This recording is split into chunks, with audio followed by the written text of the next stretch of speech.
Pode mais elas, Anete, Cíntia, Cláudia, eu, Luciana. E eu tenho uma pergunta para vocês. Qual tem sido a escala de vocês? 6x1? 5x2? 4x3? 7x7? Escala de trabalho ou de sono? 7x0. Só vale trabalho formal remunerado ou trabalho de casa? Trabalho também de vale? trabalho. Trabalho de trabalho, trabalho de casa. Qualquer não é trabalho. Ah, então é praticamente 24 horas por dia, 24 vezes 7, sabe? 24 vezes 7 é boa. Bom, é uma boa pergunta, né? Quantas horas e quantos dias a gente trabalha e quanto tempo de descanso a gente tem. Nós aqui que costumamos falar sobre mulheres, de mulheres para mulheres, acho que já é um enfoque que muda bastante o tom da conversa, porque as horas que as mulheres trabalham fora do trabalho formal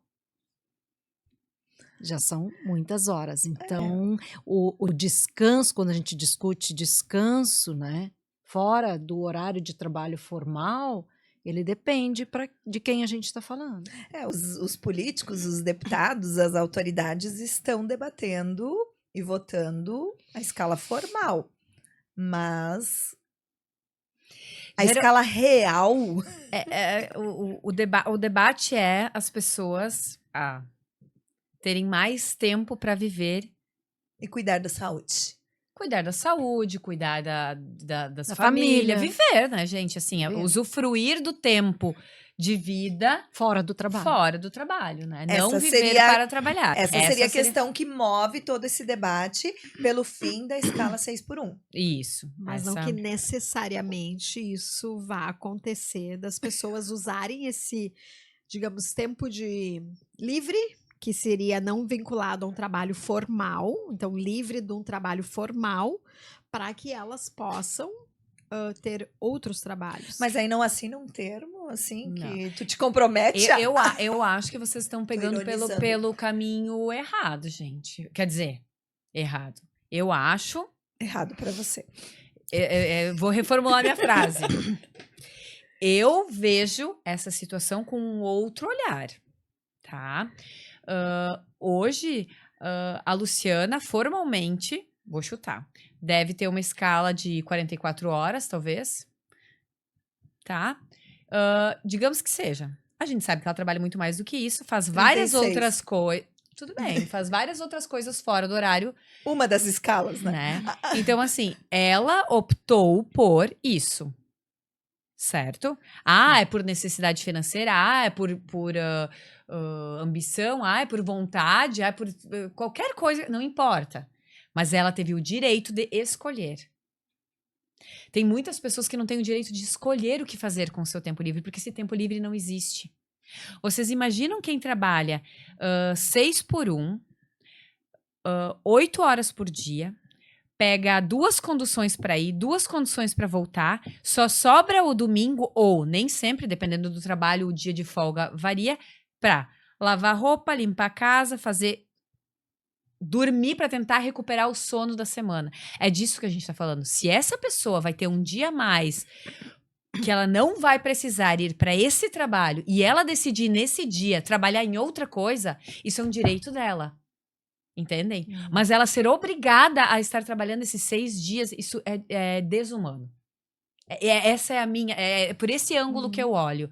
Muitas críticas, muita conversa em cima disso. Mas do mesmo daí as pessoas vão arrumar um outro trabalho e vão fazer bico.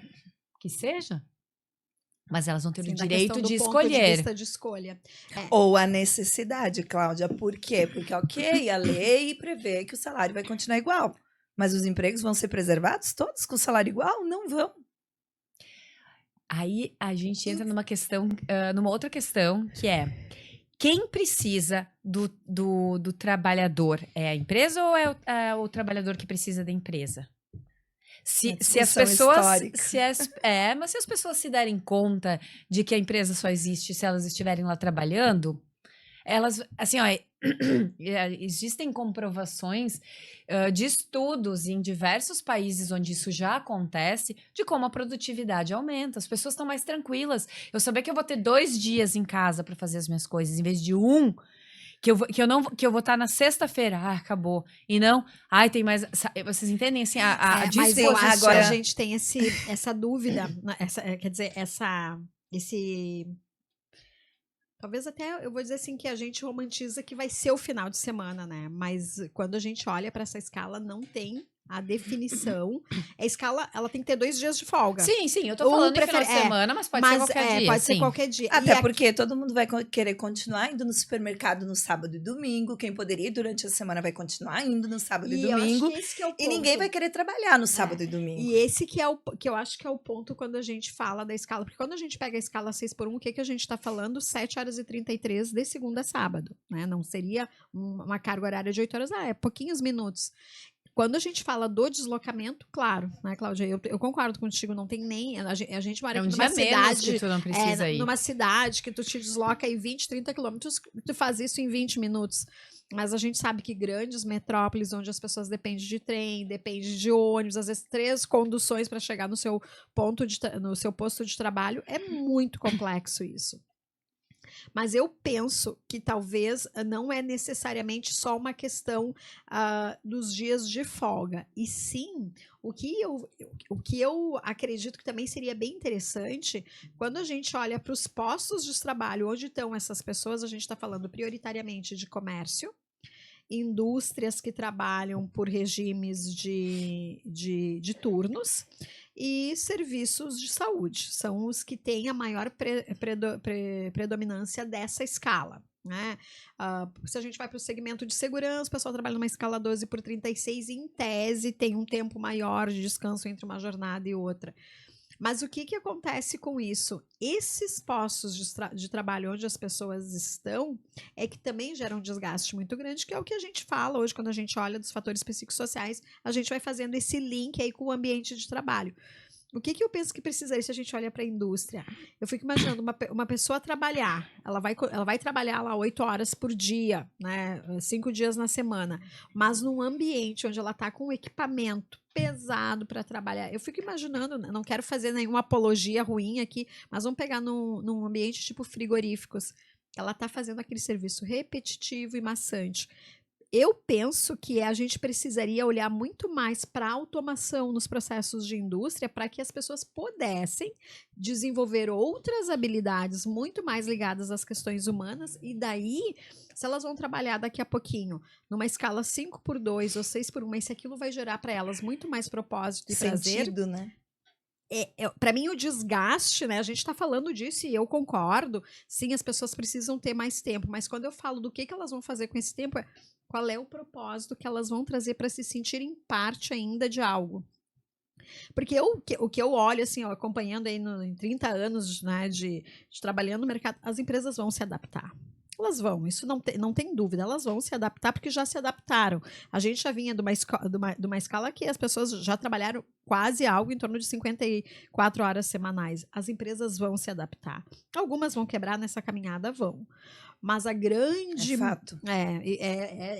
E as que quebram são as pequenas. São as pequenas. Então, assim, que essas pessoas vão ir para o mercado de trabalho. Então, assim, vai ter uma realocação das pessoas. Eu escutei o relato de uma empresária, uma mulher de Lajeado, que tem um pequeno negócio, um negócio que a gente olha de fora de muito sucesso, numa atividade que não é uma atividade assim, como é que eu vou te dizer? Não é algo tão fisicamente desgastante. Para a pessoa que está ali, pode sim ser enquadrado como algo prazeroso.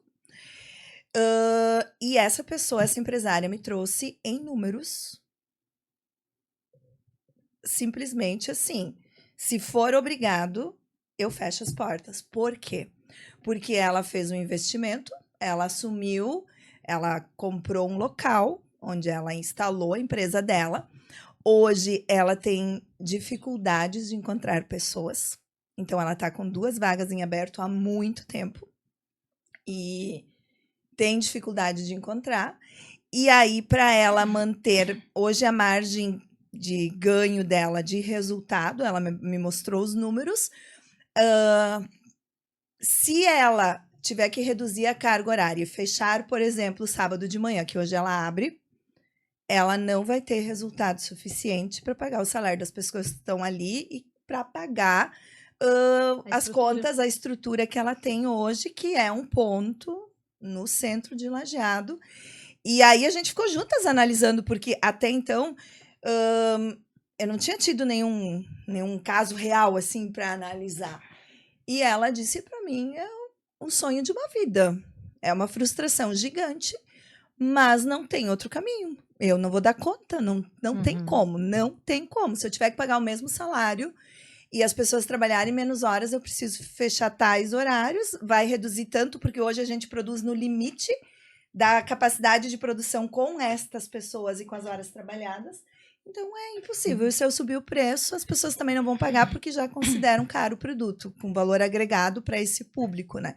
Então eu saí daquele dia assim mega impactada e refletindo, porque eu tinha escutado recém o relato de outra empresária do ramo da indústria, que ela trazia o seguinte: sim, a gente vai dar um jeito, só que a gente vai ter que abrir mão de clientes, não vai conseguir cumprir contratos. Por quê? Porque nós não... Assim, ó, eu poderia duplicar, a gente pode trabalhar mais horas, pode trabalhar turno da noite, girando as pessoas. Só que não tem pessoas.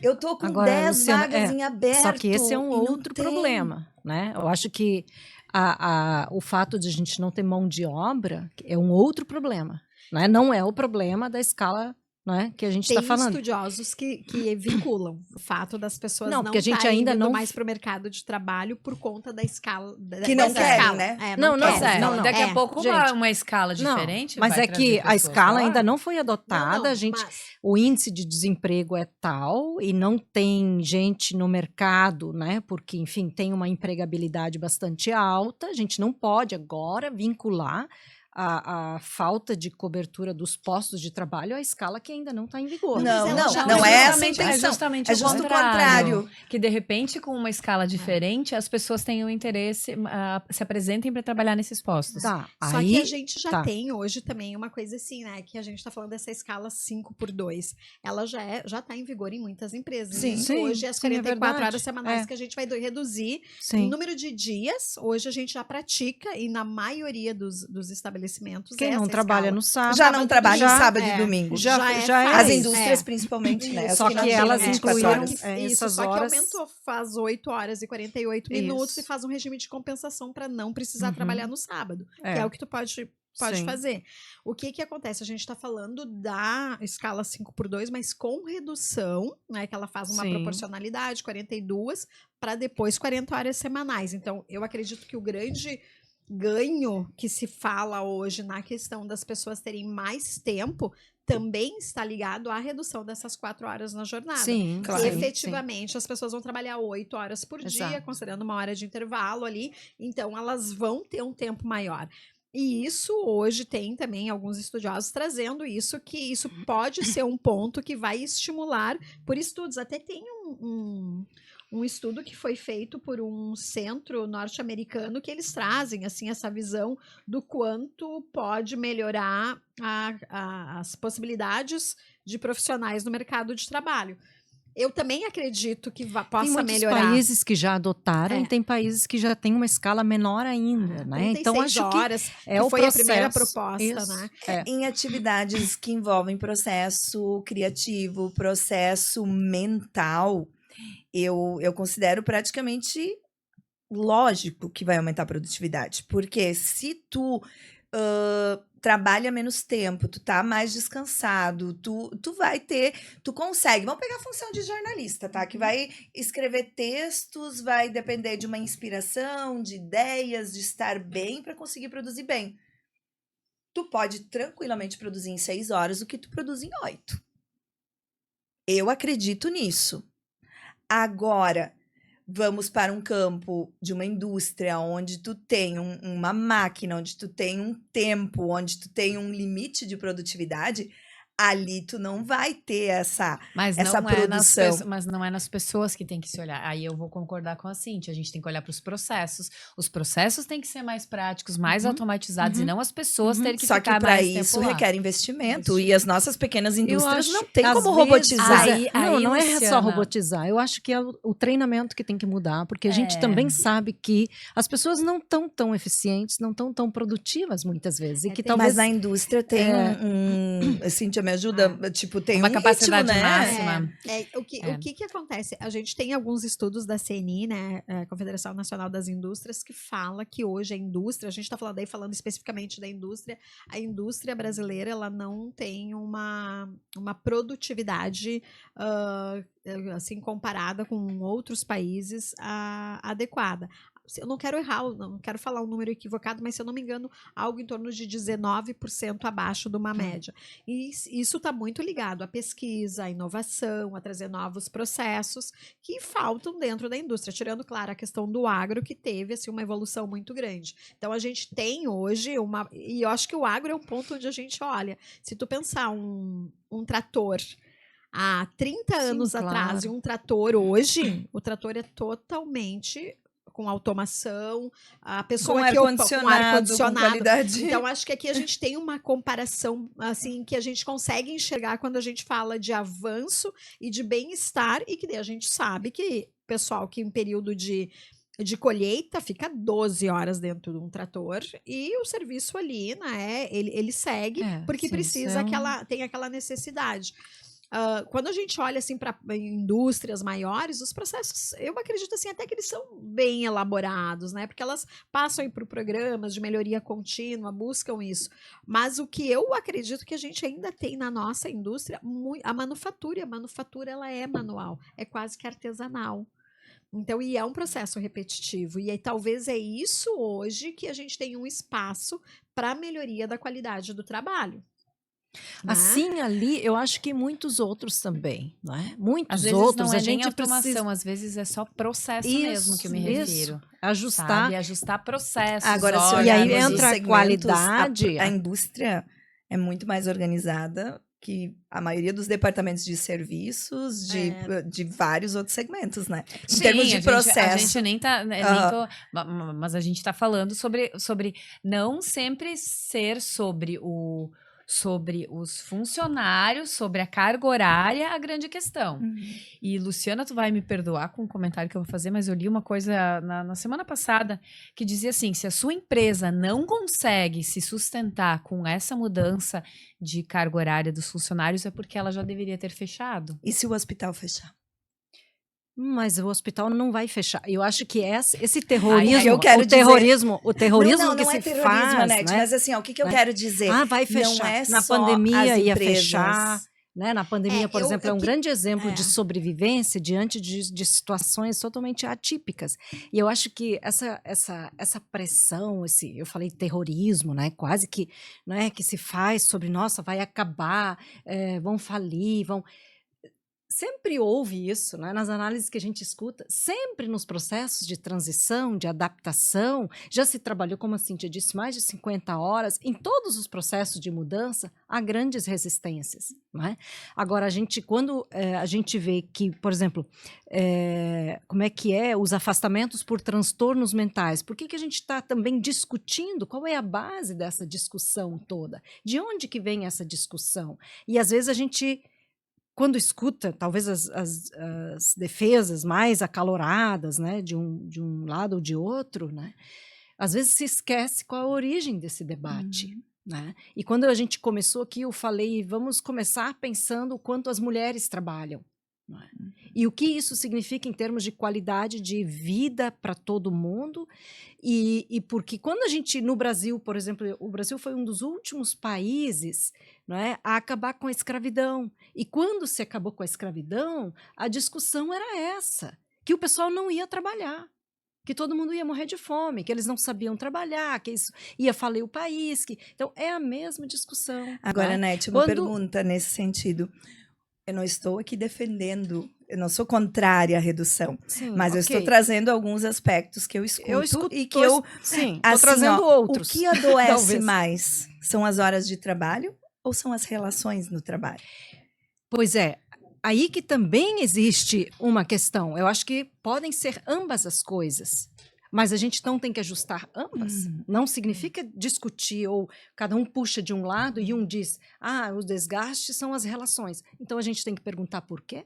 Então a gente precisa, talvez sim, discutir a EPI da saúde mental, como é a NR1, e discutir as relações de trabalho, que são altamente adoecedoras, e por que elas são adoecedoras, e fazer os devidos ajustes, né, para que as relações sejam melhores no ambiente de trabalho. E isso é possível, porque nós somos humanos, nós somos criativos, nós temos técnicas, temos teorias, e para isso a gente não deveria se negar a fazer os processos de reflexão e de adaptação, simplesmente porque a gente acha que não é possível. Não é? Mas como é que é? Afastamentos por transtornos mentais aumentaram 80% em 2 anos.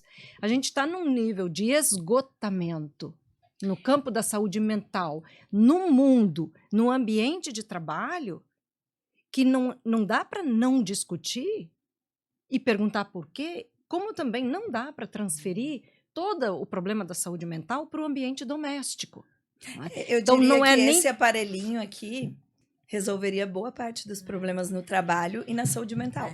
Tu sabe, Então, tu acho que sabe é A ausência questão dele. de discutir qual é a questão. E que a gente está num momento onde a gente tem um esgotamento que o trabalho nos absorve demais e que o trabalho poderia ser, os ambientes de trabalho, a gestão do trabalho poderia ser reorganizada, rediscutida, aproveitando melhor o tempo, as horas de trabalho, dando mais qualidade de vida para as pessoas, mais tempo. E aí eu volto a dizer, bom, eu acho que as maiores vítimas disso tudo são as mulheres, porque elas trabalham tanto quanto as horas que trabalham fora de casa são o mesmo tanto, e elas ainda Mas trabalham muito mais em casa. o Então, não remunerado. o não remunerado. Então, as maiores vítimas do excesso, enfim, né, das horas, do excesso de horas de trabalho e do quanto isso é desgastante, também ainda são as mulheres. E eu penso que não é tão difícil. Acho que a Cintia falou, vamos se adaptar. eu E acredito. não vai ter o caos que está se falando. Ajustes, todo mundo precisa de vez em quando fazer. É importante, é necessário, vai, eu acho que redundar em qualidade de vida e vida fora do trabalho, e vai redundar em qualidade de vida dentro do trabalho. Agora, a eu- realidade, assim, ó, agora não entrando uma coisa justificando a outra. Só que naquela situação que a Cláudia relatou, ok, eu concordo. Mas Nem o é uma custo de situação. vida, subiu tanto que eu me arrisco a afirmar com bastante propriedade que um percentual altíssimo de pessoas não vão atender o que é o objetivo dessa lei. Elas vão fazer várias outras coisas, elas vão trabalhar de Uber, elas vão trabalhar em restaurante à noite, em fim de semana, e a Cláudia vai dizer uma escolha. Será que é uma escolha? Ou será que é uma necessidade diante... Só que, Luciana, olha só, o problema que a gente tem hoje, por exemplo, que está se discutindo, o gasto, as classes mais empobrecidas estão gastando um horror de dinheiro com jogos, com as bets, por exemplo. Então, aonde que está o problema? Não é? Aonde que está o problema? Não é no dinheiro que entra, é no que sai? Pois é, mas a gente vai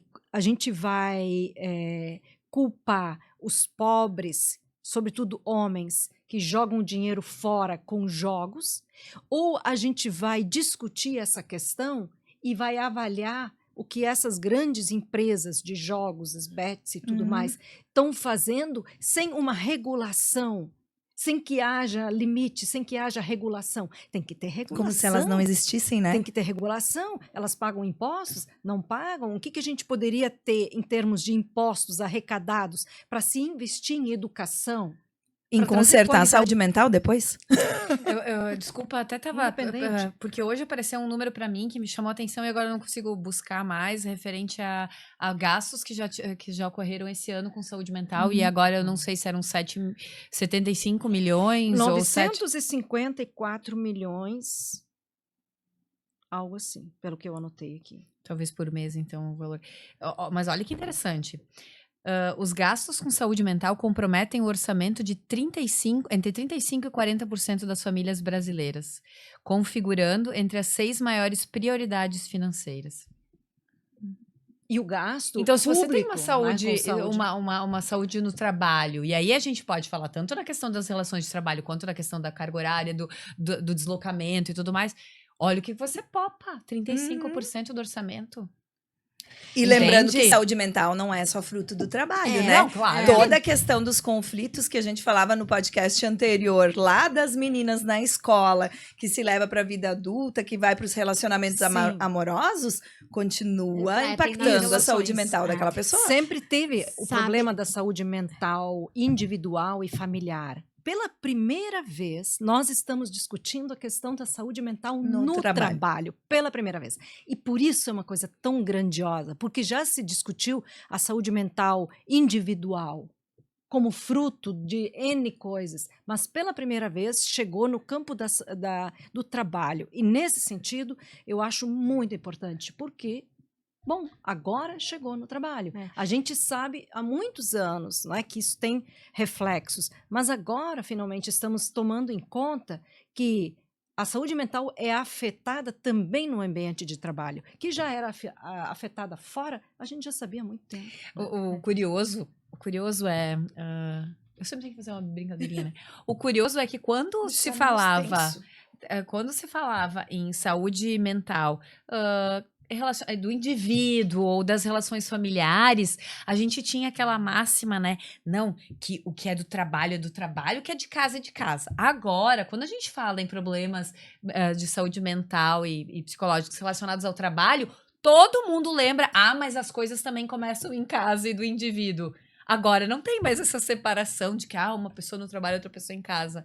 Muito. eu Mas, acho que, Cláudia, assim, as empresas há muito muito tempo tempo. vêm olhando para o indivíduo pro como indivíduo. uma integralidade, Ontem eu escutei né? uma empresária me falando. Não, mas eu não tô dizendo que assim, as empresas não estão olhando, Luciana. Não, O que eu quis dizer é que, assim, que sempre que se tinha esse discurso, e, gente, eu tô falando de mais tempo, nem tem relação com o, né? Com o tempo dado agora. Mas assim, que antes queriam nos forçar a acreditar que a gente conseguiria separar quem a gente é de Sim. casa de quem a gente é no trabalho. Agora que a gente tem um problema que é reconhecidamente também no trabalho, aí eles querem nos empurrar para uma Mas pessoa eles só, quem? né? Não, eu digo assim, por quê? Por que eu tô fazendo essa defesa? Porque essa pessoa, ela me disse que 35% do quadro de funcionários dela faz terapia paga pela empresa. Há bastante tempo. Sim, agora isso são Então, casos assim, bem isolados e bem interessantes e louváveis. Eu acho que servem de grande exemplo. Porque Agora senão isso a são empresa ia dizer, é, não te contrato, sim. tu tá usando medicação, Só que não, são tá na- exceções. É. Concordo, Luciana. São exceções, mas são Mas são exceções exceções. bem interessantes. É. Eu também conheço empresas que têm iniciativas bem interessantes antes dessa discussão, né, de cuidado e são consideradas as melhores empresas para se trabalhar. Elas Muitas têm gerenciadas ótimas por mulheres. às vezes gerenciadas por mulheres que têm essa atenção. Então, acho que esses casos e esses exemplos, inclusive, eles devem ser mais divulgados, estudados, e acho que mais para frente serão, porque são exemplos muito interessantes. Porque essas empresas, elas já têm um diferencial. Evidências, e já tem porque- evidências de resultados. Isso, de resultados, e que, enfim, vão andar à frente desse processo, né? Eu acho isso Eu vale. acredito assim que eu queria só retomar um pouquinho na questão de adaptação. Eu penso que grandes empresas, elas já estão prontas para isso. Elas sabem que teriam que fazer, como tu disse, a questão da pandemia ali foi um experimento de como se adaptar e produzir. As empresas, né, foram se organizando. Eu tenho sim uma preocupação com as MEIs, com as pequenas empresas, que sim. Porque se a gente pensar que hoje um profissional, vamos pegar um profissional que recebe um salário de R$5.000. Para a empresa, ele custa R$16.960. Esse é um custo real. 36% ele ainda vai pagar de imposto sobre lá, né, o desenvolvimento dele. Então, assim, isso vai ter impacto. Não dá para a gente tapar o sol com a peneira e dizer que não vai ter. Onde vai estourar esse custo? No nosso bolso. No nosso bolso. Então, assim, o custo de vida vai aumentar. Isso é uma realidade. As empresas não vão ficar no prejuízo Não sozinhas. vão, mas isso eu acredito Não, que sim, que não é nem sozinha. Elas não vão ficar no prejuízo, ponto. Algumas então, então, assim, eu acho que esse é um fato real. Não dá pra gente olhar pra isso e dizer que não vai acontecer. Quanto a gente, assim, a falar de saúde mental, eu acho que a gente tem as empresas, de alguma forma, eu acho que elas sempre já tiveram que se envolver com isso. Elas só não se davam conta que elas se envolviam. Eu, desde que 2022, quando começou a se falar, né, dos fatores psicossociais lá dentro da norma 17 de ergonomia, eu já falava isso, as empresas já fazem, elas só não se dão conta. O que elas estão fazendo agora é tendo que olhar para isso e ver se isso está gerando impacto ou não. Porque, assim, tinha muito programa bonito, programa para, como a gente diz, para inglês ver. Inclusive, a gente tem um selo de empresas que são apoiadoras da saúde mental. Eu conheço empresas que têm esse selo, que a saúde mental dentro da empresa é uma O do Borogodó. Então, assim, não significa que ter um selo não significa que, às vezes, eu tenho uma estrutura lá para atender as pessoas, eu trato, de fato, esses problemas. Então, acho que tem uma diferença muito grande entre eu ter um documento, entre eu fazer práticas e essas práticas social. E essas práticas serem boas de verdade, né? Então, acho que a gente está num processo de aprendizado sobre isso. E o que eu acho que a gente também precisa fomentar, que eu acho que é um pouquinho do que a Net trouxe ali, é ter tempo e espaço para falar sobre isso. Eu, de verdade, sabe o que eu defenderia? Reduzir para 40 horas semanais, mas que essas 4 horas semanais a gente tivesse que manter as pessoas dentro das empresas para elas aprender sobre humanidade. Porque elas vão ir para casa, elas vão continuar olhando para celular ou vão arrumar uma outra coisa para fazer, mesmo sendo uma opção. Mas se elas vão lá jogar tigrinho, jogar não sei o que, jogar isso, jogar aquilo, elas não estão com consciência suficiente, e é a grande maioria, a gente não vai se enganar, né? Que ganha aí, às vezes, um salário mínimo, 1,8 salários, que vão ter um custo de vida achatado, né? Porque elas não vão conseguir ganhar mais do que isso, e ainda vão estar com despesas e vão estar com mais problemas de saúde mental. E onde vai desencadear isso? Se elas não estão empregadas, elas vão ir para a Previdência, o custo da Previdência fica alto e isso repassa para dentro, né, dos custos de qualquer operação que uma empresa tenha. Então, para mim, o problema é o buraco é mais embaixo. Né? Não é só a liberação dessas 4 horas para as pessoas, a gente precisaria falar de educação financeira, de educação emocional, de relacionamentos. Então, que essas 4 horas fossem para as pessoas poderem se desenvolver. Eu acho que esse que é um ponto, e que assim, daí eu gostei do link que tu fez da escravidão, sabe que mais ou menos o que vai acontecer, como aconteceu com as pessoas quando foram alforreadas, largaram, sem eira nem beira. Sabe que uma coisa bem interessante que eu ouvi dentro de uma pequena imersão que eu fiz sobre justamente essa discussão da NR1 e tal, e a professora dizia que momento incrível para a gente reconhecer que as empresas, sim, podem se ocupar com o processo educativo de seus funcionários e suas funcionárias. Né? Porque, de fato, a gente não precisa, e muitas empresas fazem uma série já de ofertas, mas talvez a gente possa aproveitar esse momento nesse sentido, justamente para qualificar, não é, a formação e a interação, e, enfim, das pessoas que trabalham, né? Porque talvez isso signifique uma grande mudança, onde a gente, já que existe essa preocupação de que as pessoas não vão saber usar o tempo delas, aí eu me pergunto, por que a gente acha que elas não vão saber usar o tempo delas? E por que então a gente precisa manter... Me lembra uma coisa muito religiosa, assim, né? Se a pessoa não professa tal fé, ela vai para o inferno. Sabe? É uma discussão muito moralista em certo momento. Ah, não, as pessoas não vão saber. Né? Não vão saber fazer. Ora, a gente vive num país onde a gente tem analfabetismo. As pessoas saem da escola porque precisam ir trabalhar. Muito jovens. Quer dizer, tem muita coisa errada para consertar. Né? Mas vamos imaginar que a gente não delegasse mais só para as famílias o processo educativo. O governo já é um grande responsável pelo processo de educação das pessoas. Imagina as empresas mais envolvidas nos processos de educação das pessoas. Não é? Eu acho que a gente teria seria muito favorável aproveitar essa discussão onde tem essa preocupação de que as pessoas não vão saber, porque a gente julga as pessoas então muito incapazes, muito ignorantes, né? Muito infantis, entre aspas, que elas não vão saber o que fazer com o tempo delas. Acho que aí é moralista a discussão, ela não é mais no Agora, ponto, se a gente né? olha nesse aspecto que eu puxei antes da tecnologia e que de alguma forma a Cíntia também se referiu, eu me refiro a todas as esferas. Isso está gerando na cabeça das pessoas uma confusão e uma sobrecarga mental, física, onde na indústria fica fácil separar. Por quê? A pessoa está ali cumprindo seu horário, ela vai para casa, ok, ela pega o celular dela, faz o que quiser, né? Se expõe ali como ela quiser. Agora, e os demais segmentos? Até que ponto quem está num, sei lá, que trabalha com transporte, motoboy, outras profissões, até que ponto essas pessoas, elas vão ter, em geral, profissionais de todas as áreas, a gente mesmo, até que ponto a gente consegue separar o que é lazer e o que é trabalho no celular? E até que ponto eu me sinto sobrecarregada de Pois é. trabalho enquanto eu estou no mesmo equipamento a lazer, passando os frames lá nas redes sociais e me sinto trabalhando, porque o meu Pois trabalho é. também está aqui. Mas a gente mesmo não consegue. Pois é. A gente, então, pois é, então Então quando o a gente processo educativo é para todos. Isso, ele é para todos. E por isso eu acho que assim, não, a gente não pode moralizar, porque a gente acha o trabalhador, a trabalhadora, então vai sair do trabalho e vai ficar no celular. Tá.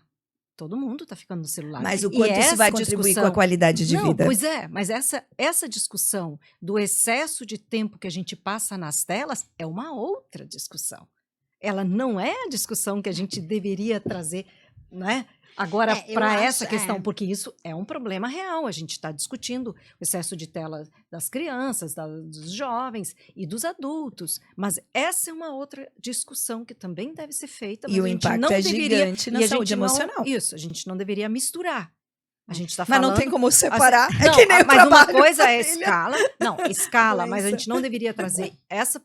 As pessoas vão ficar na tela. Mas- Gente, as pessoas estão ficando na tela igual. Mas E não é essa a discussão. A É. discussão da tela não é a discussão da escala. É uma outra. eu Ambas acho são que importantes, até, mas são quando diferentes. tu traz isso, né, do moralismo, assim, eu tenho um ponto de concordância contigo, porque eu vou te dizer assim, para mim, a gente não precisaria ter sindicato para interferir por nós. Porque isso também é um moralismo, quando tem um sindicato que vem e diz assim, ó, tu pode receber tanto, tu pode ter esse benefício, tu pode ter isso. Eu, Cíntia, seria muito mais a favor de uma livre negociação. Só que daí que a gente entra nesse ponto, quais são as pessoas que conseguem e têm autonomia, né, e os grupos que têm autonomia para negociar, né, com o Patrão. empregador, Não, com o o patrão. sindicato é uma organização da classe trabalhadora para fazer intermediação. É muito diferente, porque aí você tem, se a gente agora tivesse uma classe organizada que está ajudando a fazer processo educativo, intermediação sobre o uso de telas, imagina, aí a gente teria a sociedade organizada, né, uma classe organizada, pais, mães, escolas. Vamos lá, que a gente encontra. Eu tô pensando que eu vou escrever um livro sobre a utopia, gente. Vocês estão criando um mundo tão bonitinho. Continua. Não, a gente está gostando. problematizando. Estamos vendo E a tem- grande é, problemática que é, né? E não tem fim. Super não tem. Isso complicado. parece aqueles Que novelos são de problemas, Lágrimas Serrapichando. são problemas E aí, diferentes. assim, Mas a gente pode não poderia- parecer uma visão capitalista, mas assim, eu vou trazer aqui de novo uma fala em nome dos pequenos empresários e empresárias, tá? Dos pequenos, que não têm umas condições, por vezes, de pagar uma consultoria, que não tem uma assessoria contábil com a qualidade que poderia ajudar a encontrar caminhos, visualizar alternativas para se adaptar a mais uma lei, dentre tantas que surgem e que são necessárias no país.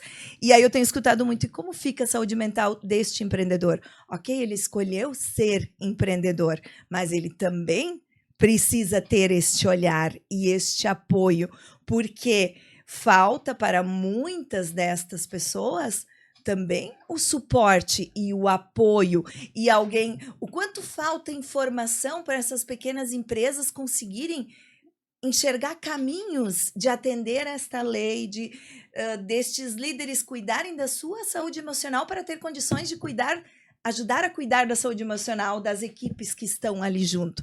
E aí a gente entra em mais uma problemática. Por quê? Porque se esse líder não tem saúde mental, ele vai impactar Pelo negativamente a ambiente. saúde mental das pessoas que estão naquele ambiente. Tu sabe que, olha só, segundo um estudo da Gallup, já que falando em liderança, 70% da variação no engajamento de colaboradoras e colaboradores está relacionada à qualidade da liderança. O grande problema, muitas vezes, está baseado justamente na falta de preparação de lideranças, né? Ou seja, as pessoas não ficam no emprego, não se engajam. 70% da variação no engajamento, segundo essa pesquisa, tem a ver com colaboradores mal preparados. Então, vamos lá, isso também é um problema, que não tem a ver só com a saúde mental, mas com a falta de preparo para liderar, né? Então, a gente tem todas essas discussões para fazer. Eu acho é um momento muito importante na sociedade, porque quando a Luciana levanta esse problema das pequenas empresas, que interessante e que importante é que essas pequenas empresas se organizem, Associações comerciais. exatamente, e busquem alternativas. Eu sempre acredito muito na criatividade humana, na adaptação humana. A gente tem inteligência, a gente tem criatividade. Quando a gente está diante de um problema dessa magnitude, como a gente está tendo, né, com relação ao trabalho, à saúde, a gente tem uma série de questões, as telas que a gente hoje tem como um problema. Então, são questões que a gente precisa resolver, precisa criar leis. Nesse sentido, as leis são processos de moralização, né? São importantes. E né? como quando gera esse tipo de discussão, que ela não é unânime, que ela tem vários pontos de vista e que começa a puxar diversas questões diferentes, é aí que a mudança acontece. Ela não acontece quando tá todo mundo concordando e é isso mesmo e vamos. Não, aí não. As mudanças profundas e concretas e que trazem resultados são quando há essa perturbação. Essa tensão. Essa tensão é o que gera. E foi o que aconteceu na pandemia. E na pandemia, assim, ó, teve zero tempo de se adaptar, né? Foi assim, é assim e pronto. E a criatividade que surgiu foram todas alternativas boas? Não. Deu tudo certo? Não, mas olha quanta E muita coisa. gente ficou doente? Muita, Sim. E ainda sentimos os impactos. Era a doença que estava em jogo. E olha, mas olha quanta chave se virou, quanta coisa que a gente... aquelas barreiras que a gente tinha de mudanças foram saltadas, assim, coisas que levariam talvez 20, 30 anos aconteceram em meses. Então, assim, não acho que seja o caso agora por conta de... Mas muita coisa vai ter que mudar. Isso e a gente tem que pensar assim, por mais difícil que seja, vão ficar empresas e pessoas pelo caminho, e quando eu falo isso, não é que eu deseje isso, né, Luciana? De forma nenhuma. Inclusive, tomara que hajam soluções coletivas dos grupos menores, né, de empresas menores, para passar por isso e dar um salto também. E essa adaptação... Mas é o momento, né? Essa adaptação, eu acredito que entra também muito forte o comportamento do consumidor e de nós todos enquanto pessoas físicas. Porque se eu quero um resgate de uma ambulância no momento que eu me acidento, se eu preciso de um hospital e quero pessoas ali prestando esse serviço, ok, são serviços essenciais. Agora, se eu posso escolher ir no supermercado em horários diferentes, por que eu vou escolher ir para o supermercado no domingo à tarde, ciente de que, e eu não sou contra, não estou aqui pregando que os supermercados não possam abrir domingo de tarde, mas por que eu faço essa escolha? É por esta minha escolha de tantas outras pessoas que os mercados abrem domingos de tarde. Então que tem pessoas que têm que trabalhar nesse dia. Então eu sou corresponsável por isso. Então é muito bonito eu levantar a bandeira e dizer, olha, eu sou a favor da escala 5x1, as pessoas merecem 2 dias de descanso. Mas eu quero ir no mercado domingo. Exato. Mas lembram a discussão que era isso? Porque o comércio não abria. Né? Lembra que o comércio não abria. Restaurante isso tem deu que ter. muita Como não discussão, tem restaurante muita, segunda de muita. noite em Teutônia? Como assim? Né? Então, eu quero, mas até que ponto eu ajudo a pagar esse preço? Essa reflexão que eu deixo no final, a gente já está com o tempo esgotado, mas se tiver um complemento, Cíntia. Não, tranquilo. Contei, Cíntia. Cláudia. Não, é isso aí. Conclui, Cíntia. Não, eu acredito que é o que a gente falou até aqui. A gente precisa conversar, precisa debater, precisa discutir, mas eu acredito muito que a gente precisa investir em educação, né? E daí eu acho que o ponto, assim, se a gente olha, né, a gente tá falando das pessoas poderem ter escolhas, né? Eu vivendo dentro do mundo corporativo que eu vejo, eu fiquei impressionada, impactada, o endividamento das pessoas através dos empréstimos consignados. Então, assim, eu me atrevo a dizer, Anete, as pessoas não sabem fazer escolhas em alguns momentos, porque se elas soubessem, elas não comprometeriam. Mas é isso que eu estava né? dizendo. A gente está discutindo os jogos, por exemplo, online, que as pessoas mais pobres estão investindo altos valores, estão se endividando. Essa crítica que eu trouxe, que isso é uma questão que a gente precisa discutir. Só que a gente não pode amarrar as pessoas para elas trabalharem 4 horas a mais como castigo para elas poderem. Porque elas estão jogando igual, apesar desse tempo que elas estão trabalhando. Aí a gente vai dizer, não, vão ter que trabalhar porque senão elas vão jogar mais. Aí não está a solução. Essa discussão é outra. Não, por isso que eu digo, né? talvez eu não sou contra, mas que essas 4 horas tivesse um programa. Porque senão fica naquela coisa, eu vou soltar as pessoas, e não estou dizendo que as pessoas são incapazes, mas eu não estou dando alternativas para elas terem um processo de evolução. Alternativas? Bom, eu acho que esse que é o ponto, talvez. Ficar com os filhos e limpar a casa e etc e tal, e brincar são boas alternativas. Né? Também. Isso também, às vezes, hoje em dia, de novo, precisa de um processo educativo. Sim. Mas a gente está falando disso. Quando a gente, né, muitas vezes, para que as pessoas tenham mais tempo de ficar com os filhos, de limpar a casa e também de não fazer nada. Isso também é um direito. Sim, né? com certeza. Debate que segue.